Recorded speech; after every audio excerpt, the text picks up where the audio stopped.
Hi, my name is Cassidy Beakley, and I wanted to tell you a little bit about myself for your consideration for a virtual tutor. I was born in Amarillo, Texas, and have lived here my entire life, except for the 3.5 years that I went to college. I went to Lubbock Christian University, and I have a Bachelor of Science with an emphasis in early childhood education. I am currently certified early childhood through sixth grade. I also have a GT certification as well as an ESL certification. I am married and I have a little boy. He is 11 weeks old, and so he is the light of our life, and we are so excited that he's around. I started my career in Hereford, Texas. I taught fourth grade, self contained. I taught all the core subjects. The next year, I moved to Canyon, which is about 30 minutes south of Amarillo, and I taught third grade self contained, but I was in charge of planning the ELAR lessons. Then I moved to Amarillo, and I started teaching fourth grade ELAR. I taught that for 2 years. So I was reading and writing for 1 year and only writing for the next year. Then I moved down, same school, but I moved down to third grade and taught ELAR. And that is where I am teaching currently. I'm a third grade ELAR teacher. I have actually been on maternity leave for the past 12 weeks. So I made it through the first day of school this year and had my little boy the next day. So I haven't actually been at school this year, but I am currently employed as a third grade ELAR teacher.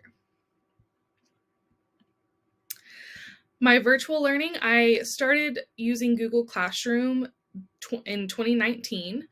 I had a lot of students that were being pulled for different reasons for SPED program or the ESL program or dyslexia, and were missing a lot of my lessons. And so I started using Google Classroom to fill in some of the gaps that they were missing. And so I would record my lessons and post them on Google Classroom. And then, of course, the pandemic hit. And so we all kind of learned how to use Google Classroom. And so I actually did a book study for the time that we were in quarantine. We used Lemonade War, which is a great book. And I started using the recorded lessons that I had, and I used those into the next year. And our campus and our district started using the Canvas learning module on our campus. That was a requirement, and so we started using Canvas. So I started pulling YouTube videos and started using those for quizzes. I started using Pear Deck, and I tried to integrate technology as a crucial part of our classroom. And it seemed to be really, really successful, and I enjoy using technology and am fairly fluent with most technologies. I love teaching. As you can see, I love dressing up. I love being a part of the kids' lives. I love pulling in cool things for them to do. These are all part of, we had different units of study. And so there's one that was an animal classification unit. There was a solar system unit. We dressed up for Christmas. We did a unit on the human body. I love being a teacher. But my world has kind of changed, and so I want a little bit more flexibility, which is why currently I'm available 4 p.m. to 7 p.m. Central Standard Time. I am hoping to resign in December, and so starting in January, I will have a little bit more availability, but I do want to stay home with my little boy, which is why I'm looking for other opportunities to use my degree. And now, if you wouldn't mind, I would like to I've created a sample lesson, and it is using Pear Deck. Now, the Pear Deck functionality of it won't exactly work because I don't have anybody responding, but I do want you to see kind of what that would look like for one of my lessons.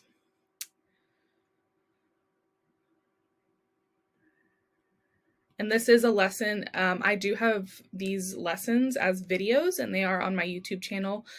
So you can click and see kind of what those look like for me.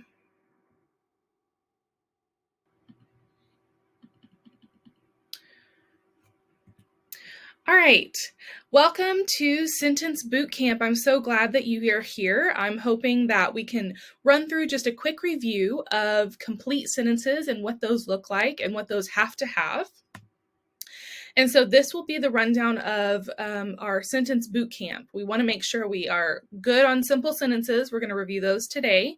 We're going to look at fragments and run-on sentences. Then the next day, we'll look at combining those two sentences, taking two complete sentences and putting those together. Finally, we'll do compound and complex sentences, and those are at the very end of the week. So our essential question for our first day is, what is a simple sentence? Can anybody tell me what a simple sentence has to have? So a simple sentence has to have a subject and a predicate. You can think of those like mac and cheese. You have to have both. You can't just have mac by itself. That doesn't make sense. You want to make sure that they have a subject and a predicate like mac and cheese. The subject is whom or what the sentence is about. So nouns, pronouns, anything that's a person, place, thing, or idea.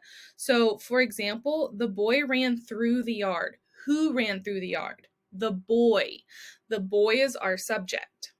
The predicate, which is our cheese, is what it's doing, what the subject is doing, or it's going to link the subject by telling us what the subject is. So think of verbs, actions, anything that you can do. So the boy ran through the yard. What did he do? He was running through the yard. That's an example of telling us what he's doing. You could also think the boy is kind. He's not doing anything. It's just linking the subject and telling us what the subject is. So is kind. Just like our mac and cheese, they have to have both parts. It's incomplete without one of those two parts. So you always have to look for the mac and the cheese to make sure that it's a complete sentence. So let's practice. The teacher watched over her students. Can someone tell me? Just click onto your mic and tell me what is the subject of the first sentence? Yes, the teacher is the subject of that very first sentence. Excellent job. So the teacher watched over her students. What is the teacher doing? Yes, thank you very much. The teacher watched. She is watching over her students. Very good. Let's read the next one. My heart was racing while I waited for roller coasters. This one might be tricky, so let's see if you can figure this one out. Can someone click on and tell me what is the subject? Yes, I thought I was going to trick you, but you got it. My heart. My heart is the one that's the main focus of this sentence. Now, this is a little bit more of a complex sentence, so I thought I was going to trick you, but great job. What is the heart doing, or what's the predicate? What's the cheese of this sentence? Excellent. My heart was racing. It's telling us what that heart was doing. Great job. Let's try one more, and then I'm going to let you try on your own. Her mom worked at the store down the street. What's the subject? Yes, mom. Mom is what the sentence is about. She's the person, the subject of that sentence. What is the predicate? Yes, what is the mom doing? She worked. We're talking about her working. So worked is the predicate. Excellent job. Now, there are two more, but we're going to go ahead and skip through to the next one. So now it's your turn. On your slides, you're going to type in number 1, and then you're going to answer the question. Number 2, answer the question. So let's read the sentence. The students worked hard on their schoolwork. So you type in 1, what is the subject? 2, what is the predicate? I'm going to give you about 10 seconds to type and see if we can come up with some answers.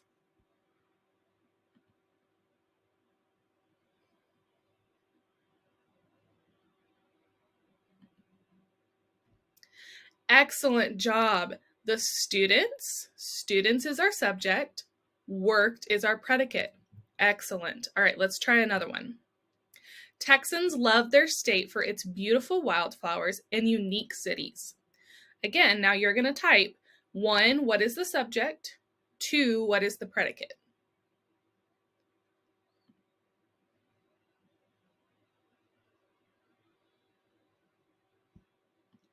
Great job. So Texans is the subject. That's where I'm from, so I had to put Texans in there. We're the subject. Texans is the subject. And love is the predicate. Great job. Let's try one more.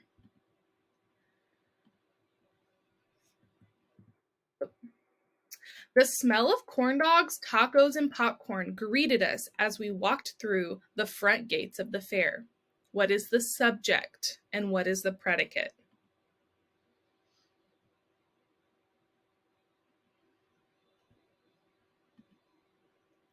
This one I thought was going to be tricky because it's got a lot of things going on in this sentence.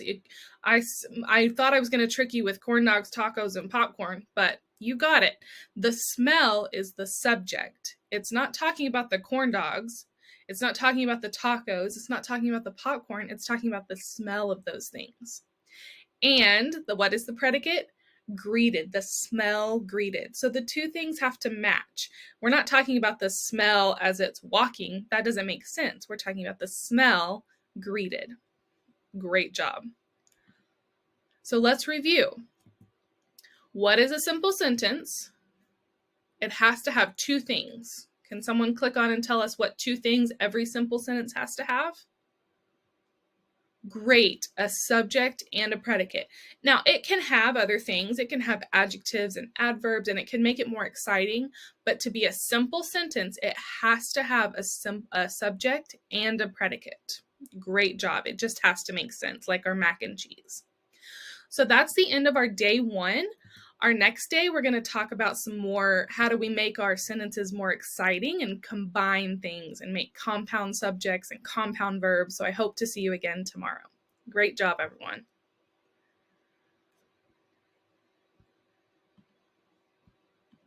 So that is the end of our pair deck. And so that's kind of what a tutoring session would look like for me. I want to thank you for your time and your consideration. I hope to hear from you soon. And again, my name is Cassidy Beakley, and I can't wait to hear from you. Thank you so much.